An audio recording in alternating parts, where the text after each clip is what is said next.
Hello everyone, Scotty Kelly of West Ham Fan TV, back again with a big match preview. This time we're previewing the Premier League fixture at the London Stadium against Southampton. Important game, you know, we got the result we wanted against Accrington. Nice little win, plus a clean sheet. Performance wasn't the greatest, but we done the job and, you know, what we had to do. We're through to the next round, bring on Chelsea. You know, that's going to be a massive, massive cup game. They said on to Southampton. Tough fixture, you know. Southampton have been one of them sides recently. We beat them, we lose to them, we draw against them. You know, last 6 games, 2 wins, 2 draws, 2 losses. Says it all. Very, very even. They're a good footballing side, got some good players. Last time out, they beat Palace 2-0 in the cup. Obviously, we turned over Accrington and Stanley.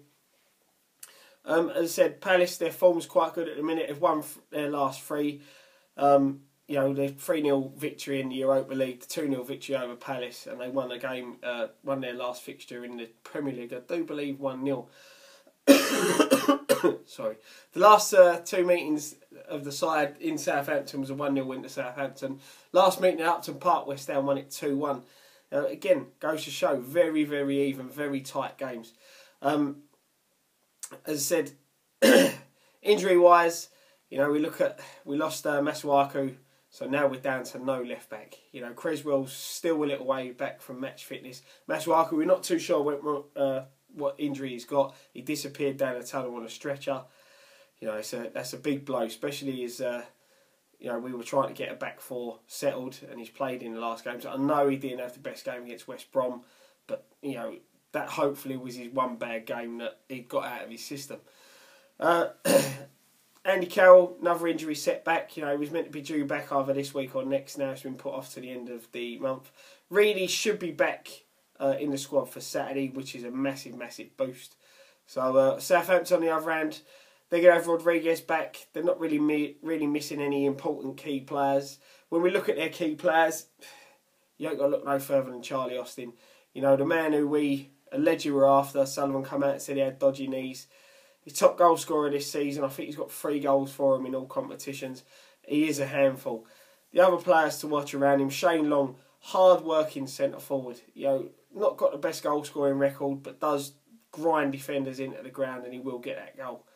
Obviously, Rodriguez, if he's back fit, he's a tough one. And Nathan Redmond, you know, full of potential, very quick player, another one to keep an eye on. Starting 11. I'm going to give you 2 starting 11s this week. I'm going to give you what I think Slav will go for first, and then I'll give you what I will go for. Slav, I think, is going to stick with Adrian. You know, he's going to show faith for him. I think he's going to play, due to the injury of Masuaku, I think Byram's going to go left back. Nordvet continue in the middle with Obona and Arbeloa, depending on fitness, to play right back. His midfield holding 2 is going to be Cech and Noble.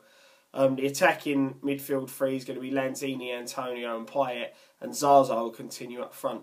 Now, if it was me, after the game against Accrington and Stanley, I think that Obiang's got to start. Who'd you drop? It's a tough one. You know, Obiang puts in a shift. Noble's form's not been that great. Cech obviously hasn't played that well, but I think we're restricting Cech by playing him holding midfield. You know, so it's really tough. But for me, I'll go Randolph in goal, just because he done nothing wrong against Accrington and he deserves a chance to carry on in the league.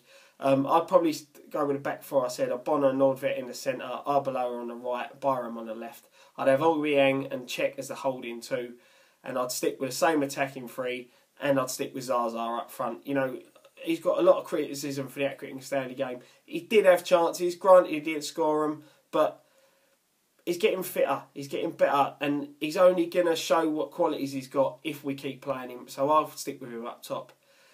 I think it's going to be a very tight game. And to be honest, I can't see us winning. I'm going to go on a 1-1 draw. Don't forget to check out all our other videos. Dan's doing his FIFA prediction. On the socials up, we've got the reaction from the Accrington Stanley game floating about. So check us out. Facebook, Twitter, Instagram, Snapchat. You know, we're all over social media. Just search West Ham Fan TV. And one thing left to say. Come on, you Irons.